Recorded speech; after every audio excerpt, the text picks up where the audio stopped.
Stocks are under pressure this morning. CNBC says it's because of worries about bond yields. I wonder where they got that idea. Traders say there is still an 89% chance that there's going to be a 25 basis point cut on November 7.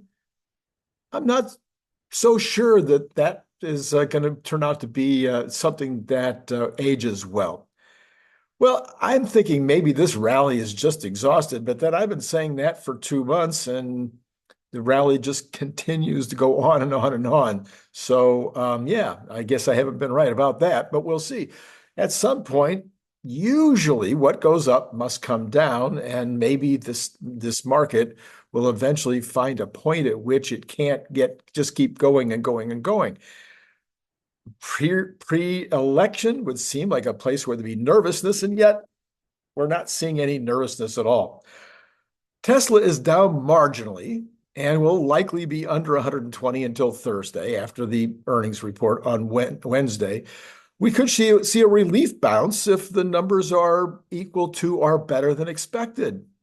I wouldn't count on that. Of course, Elon could give another optimistic analysis during the call, and that could buoy the stock. I wouldn't count on that. So who is this guy speaking, and what happened to the Randy Kirk who used to give us cheery future forecasts? Well, my cheery future forecast is for 2025, when the stock will be at 700 by year end. Right now, it's hard to see anything that will give us, there's no catalysts really for the next 90 days. Oh, sure, there are things that could happen. FSD could be, level 5, or we could get the actual announcement of the 2.5 car in the next 90 days. But those two things might take 95 days, or they might take 105 days. So I'm not seeing anything in this next 90 days that gets me real excited. So how about this? From Business Insider, there's an optimistic note to start our day. Carson Block, known for his shrewd short bets against companies, says he won't bet against Tesla. The famed Muddy Waters investor says he came to that conclusion that shorting Tesla is a fool's errand. He says that happened in 2021. You realize that the company's capital base is its safety net. What all the bears missed was Elon understood the scale he needed to have was the digital base. He told Bloomberg. And so when he was able to yoke that stock price way up and have this enormous market cap, I mean, even if the company is bleeding billions of dollars and the stock is sinking, there's so much market cap that he can continue to raise money. Yeah, it's okay. That analysis is not great. In an about face of sorts for Block, who said that he bet against Tesla in the past. He told Bloomberg that several years ago, his firm held long-dated puts on Tesla designed to capitalize on share price drop that just never materialized. Well, I wonder exactly what the timing on that was. It's a volatile stock, but it continues to get flows. Tesla's not going bankrupt for a long time. And that's what the bears missed, because the bears were hung up on this. Oh, it bleeds money, it's going to go bankrupt. To this point, Tesla's financial health has been the subject of ceaseless investor scrutiny. It took until 2019 for the car manufacturer to get its first consecutive quarterly profits, and the years since haven't been altogether smooth, although I would say they just continue to make money. The electric vehicle maker has continued losing market share to competitors. Well, duh, when you've got 90% market share. Anyway, maybe I shouldn't have read this article after. Okay, Tesla's lofty share price is difficult to justify. Short seller Per Lickender recently called it the biggest stock market bubble in world history and predicts that Tesla will eventually plunge around 93% to $15 a share. But Block isn't sweating any of those elements and thinks Musk will continue to surprise any doubters. Elon pulls rabbits out of the hat constantly. He said, I just wouldn't bet against Tesla.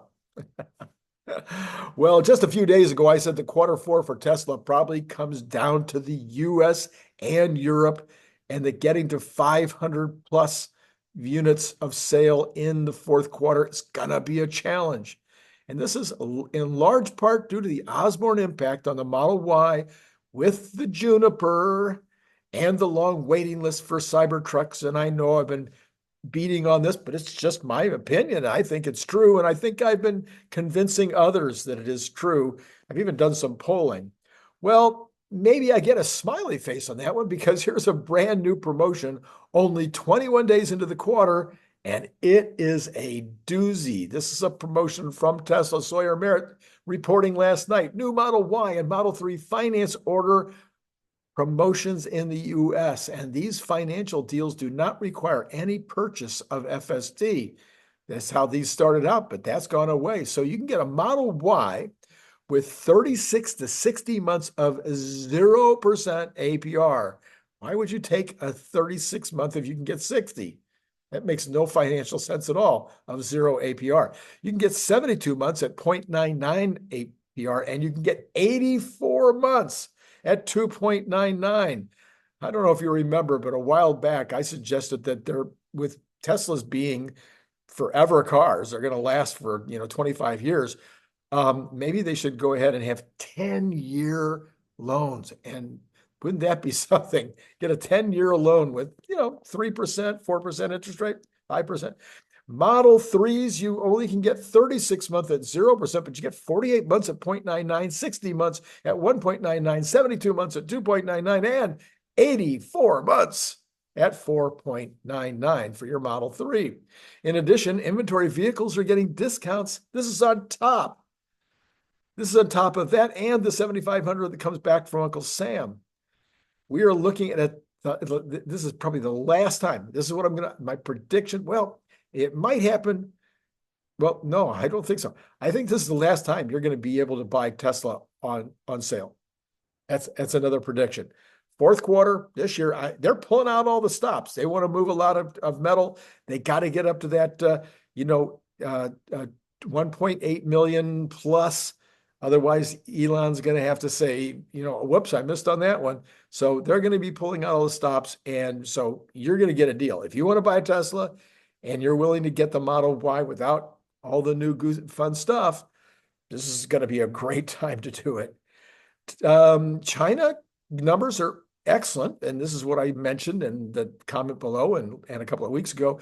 Tesla reported strong China sales of 13.2 in the week ending October 20th, compares well against key competitors, given Tesla's aging Model Y. Well, that's coming to an end. Tesla sales observations. Number one, who is this? I didn't say who said this. It says AJ. This is AJ. So this is AJ. So he's calling the Model Y aging. Okay, AJ. Tesla sales observation. Number one, 2024 year-to-date sales in China, 31,000 ahead of 2023 at this point. Two, the trailing 12-week sales rate strong at 163.1 units. And three, upward sales momentum remains intact for China. And four, good start to the quarter considering the early October holidays in China. So everything's looking great in China. That's what I said. And of course, you're going to get some Cybertruck increases over quarter three because they're going to produce more. Those are the two things that are going to be positive. They got to sell a lot of metal in the US and Europe in order, though, to get to 510, 515. And that's going to take these kind of motivating things. All right. Sawyer Merritt also said that Tesla has released their quarter three 2024 safety report. In the third quarter, we recorded one crash for every 7 million miles, 7.08 million miles in which drivers were using autopilot technology. For drivers who are not using autopilot technology, one crash for every 1.29 million miles. That's 6 times, roughly 6 times better safety, if you got autopilot on. By comparison, the most recent data available from NISTA and FHWA from 2022 shows that in the United States, there was an automobile crash about every 670,000 miles. So in other words, if you have no assist on your car, if you're driving just a regular old-fashioned car, compared to a Tesla, you have 10 times the chance that you're going to be involved in an accident.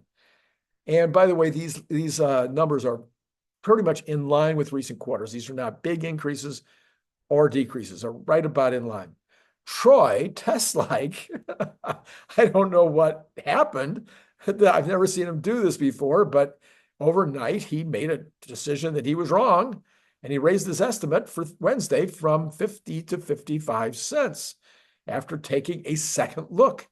So we got Larry Goldberg last night saying he's at 49 cents. You've got the street at either 58 or 60, depending on who you believe that the street average is. And of course, obviously, in order to be at 60 cents, there are some people, some of the punditry, some of the investment analysts are over 60 cents on the earnings estimate. And then you got everybody in between. AJ at 50. Last time I checked, yeah, he's still at 50. You had, I'm trying to remember, I think it was, yes, it was James Catt at 58, exactly the same as his estimate of what the street is. Anyway, yeah, so there you have a bunch of what's going on there. Market Watch this morning is using my channel, this channel right here, to form their opinions. It said that bulls want to see shares stay above recent highs of 265, as this could be the green light in the worst performance year, according to this guy. Anyway, and then the bear case would see prices below the 200-day moving average at 182. Either way, traders need to buckle up. Despite a rather flat year, the price swings still make this one of the favorite stocks for the day and swing traders. I said all of that yesterday, so I think they've been watching the channel, and we'll see if they continue to report my reporting. It goes on to say all eyes will be focused on Chief Executive Elon Musk and his comments around EV demand for the remainder of the year, according to Wedbush analyst Dan Ives. That's assuming he shows up, because he might be too busy out there trying to win the election for Elon, for Elon Musk, for Tesla, and of course for Mr. Trump. Many investors left the robotaxi day clearly wanting more details on the broader autonomous and AI strategies for Tesla, and we expect Musk to address some of those things on Wednesday. AVs in the cyber cabin also possibly update investors on the under 300,000 vehicle. Probably not. Overall, we expect generally inline third quarter headlines numbers with some slight upside likely on the margins front, Ives said. So he's expecting a beat on the margins side. And that's exactly what James Catt thinks. He thinks there'll be more cost savings than what we are expecting.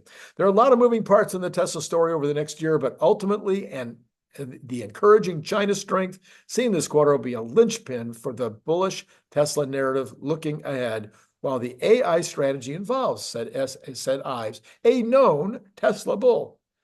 Barron's had this. Tesla produced an operating profit margin of 6.3% in the second quarter. This is what Elon says we're supposed to be looking at, is the operating margin, not the auto margin. In the second quarter of 2024, down 3.3 percentage points year over year. Wall Street is projecting operating profit margins of about 8% in the third quarter. Tesla will need to get close to that to satisfy investors. So there's another point to be watching, is the operating margin. Will they beat 8%? Automotive gross profit margins, excluding the impact of sales of regulatory credits, tell a similar story as operating profit margins. Tesla produced adjusted gross profit margin of 14.6 in the second quarter, down about 3.5 percentage points year over year. Anything north of 14.6 for the third quarter should be enough for investors. Again, Larry and others are predicting 13.5 or so. As for sales, third quarter numbers are already known, so that's not going to be an issue. Wall Street said he expects volume to grow in 2024. Wall Street doesn't think that's going to be the case, but it's going to be in the ballpark. We're going to be somewhere around 1.8 million. Analysts project about 490,000 cars sold in the fourth quarter, which is a record, and bringing the total to just under 1.8. And Elon, of course, saying that it's got to get, I think it's 515, somewhere around there in order to get over 1.8. Looking ahead, Wall Street expects Tesla to sell about 2 million vehicles in 2025. That is idiocy. That is beyond stupid. They're going to sell so many more than 2 million cars. Elon himself has said 2.7. I think that is a very solid number. Investors Business Daily says today, estimates. Analysts expect a 4% earnings increase year over year to $2.38 a share for the full year.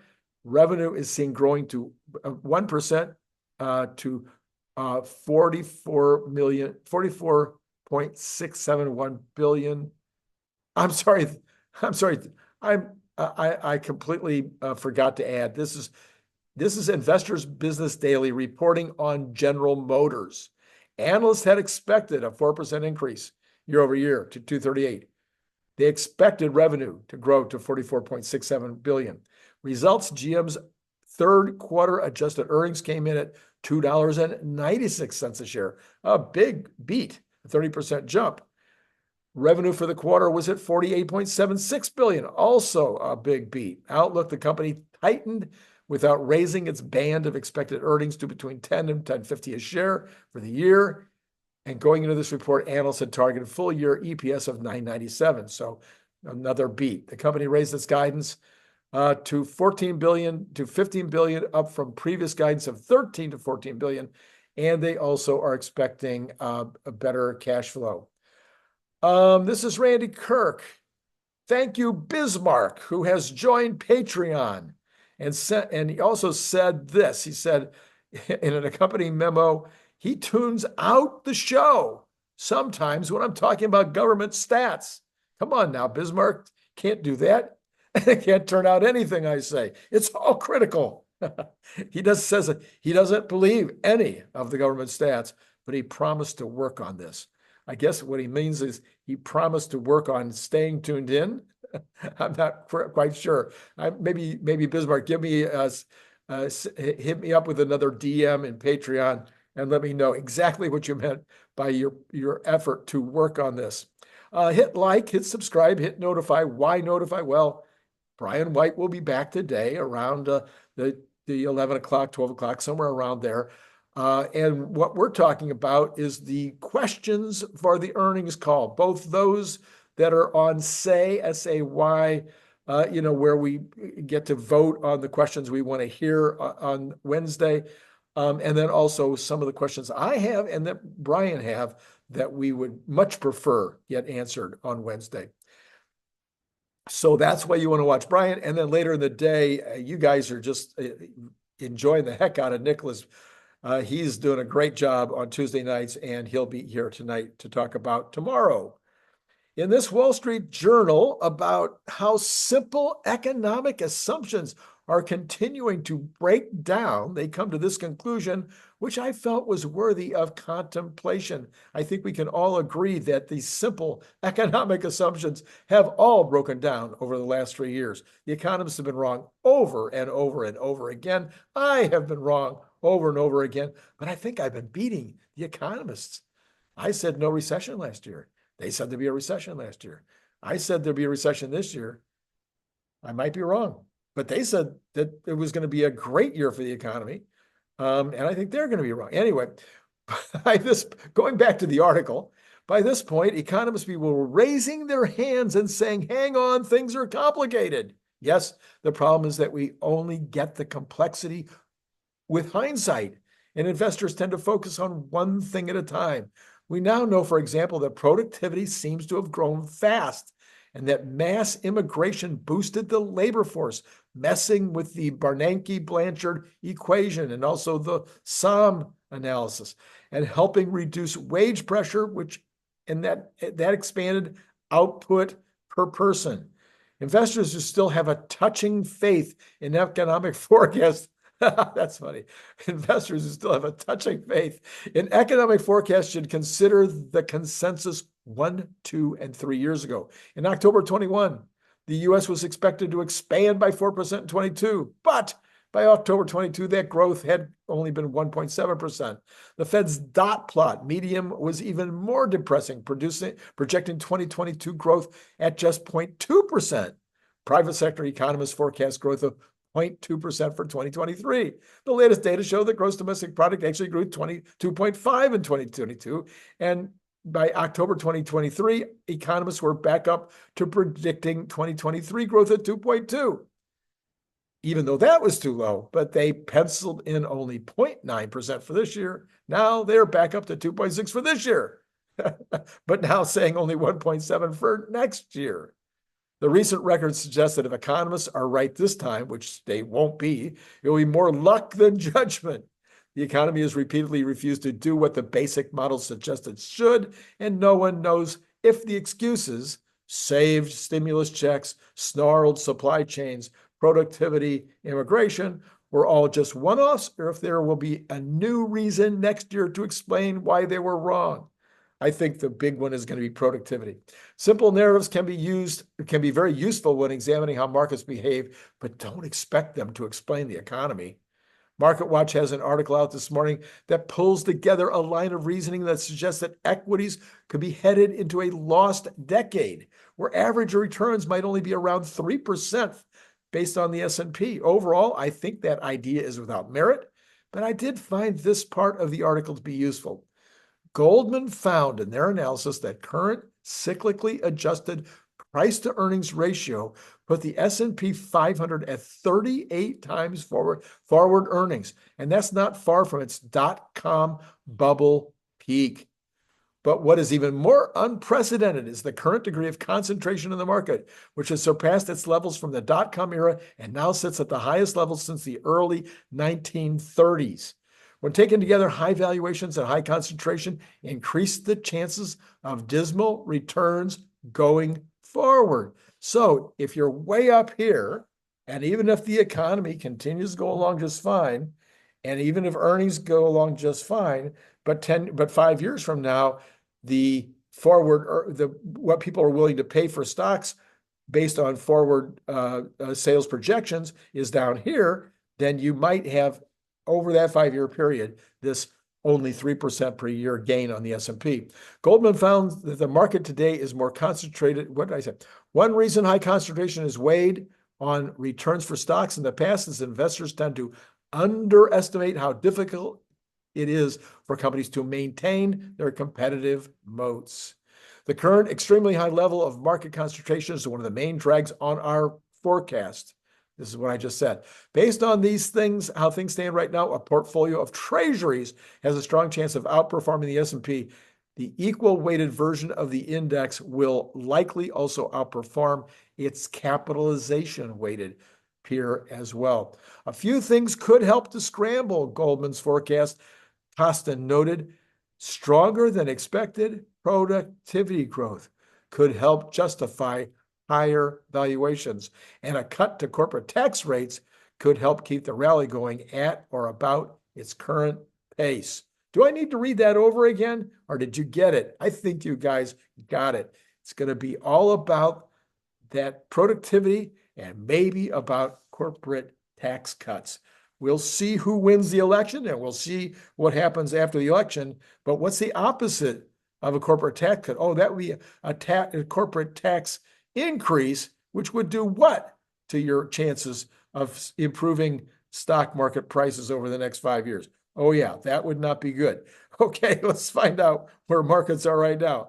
Not very different from where they've been all morning. Well, the NASDAQ is improving, actually. The NASDAQ was down a lot. It's now only down 7.64. The Dow Jones is down 211, which is actually continuing on a downward trend. S&P slightly curving upward but still down 21.98. And Tesla, which has been bouncing around at down $2.50, down $1.50 anyway, sitting at negative $1.58 right now. Apple actually getting slammed a little bit this morning, down $2.56. The rest, and then NVIDIA down a tiny bit, 17 cents. The rest of the Mag 7 actually up. Microsoft up big, $9.99. So maybe the Mag 7 is doing just what we just talked about, and it's buoying the market this morning with the NASDAQ beginning to look stronger. So the Cathie Woods are all down except for PayPal, slightly up this morning. The continuing what we talked about at the very top of the conversation, this bond situation, not good, although a little better this morning than it was yesterday. Oh, I didn't give you the percentages, and some of you would be unhappy with me. The percentages are down 0.49 for the Dow, down 0.49. NASDAQ down 0.03 now, almost in the green. S&P down 0.38. Tesla down 0.76. And steady around there. holding on, actually getting a little better, starting to improve a tad. Okay, let's go ahead and look at the bonds. We have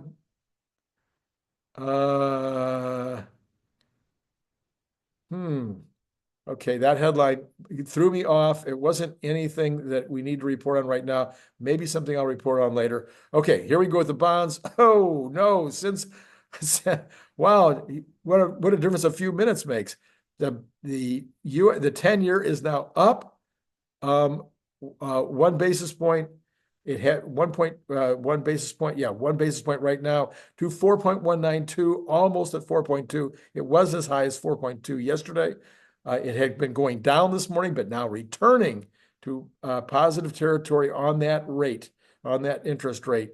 The 2-year up 0.3 of a basis point, the 3-month down a little bit, 0.6, and the 2-month basically unchanged, up 0.2 basis points. So the 10-year is where the action is, 1.2 basis points up at almost 4.2. This is what you got to be watching. And finally, you're hearing it from CNBC. This is what people should be watching. Oil, maybe you should be watching that a little bit. It's interesting. It's up again this morning, up 89 cents, 71.45 for Texas Intermediate. Brent up about the same, 0.77 at 75.06. Natural gas up 0.74%, not quite as much on a percentage basis, but at $2.30, almost 3 cents. Which is up from yesterday and the day before. We have gold continuing up, $14.50 this morning, all-time high. Silver up 1.62% this morning to 34.62, getting close to its actual all-time high. I looked it up this morning. That was 38 back in 2011, and that was based on an effort to corner the market. So 34.6, very close to its all-time high, but certainly well above and continuing to be above its recent highs. Copper staying strong this morning, up 0.56% at 4.38. The dollar is just off its August high. U.S. rates, with the election in focus, the dollar is staying strong. Slightly up against the yen, slightly down against the euro this morning. Bitcoin down a bit, 218 down at 67,431. And there you go. That's what we have to report on right now. Wrapping it up with Tesla staying about the same, down 0.82% or $1.80. Remember, Brian White later today, then followed, we got Nicholas Gibbs. His program that we do on Tuesday night, our program together on Tuesday night, has been gaining numbers every week practically as people begin to recognize that this young man has some wisdom, some smarts. He's in his mid-30s. I forget exactly how old, but he's been playing the stock market kind of like this old geezer. He started playing it when he was 16. I didn't start playing until I think I was 19, maybe it was 20. But he's been playing it a very long time for a very young man. And he has a lot to say that I think people are beginning to get is right, at least as often as I am. Is that recommending him or not? I'm not quite sure. Okay, yesterday, I'm going to put up the Brian White video from yesterday. What we did was we kind of went around, we looked at all the current news and kind of what's happening at a couple of factories. I think you will totally enjoy if you didn't check that out yesterday. As we all know, Brian White brings outstanding insider kind of information, and he did so yesterday. That's all I got for you right now. As always, it has been great talking to you.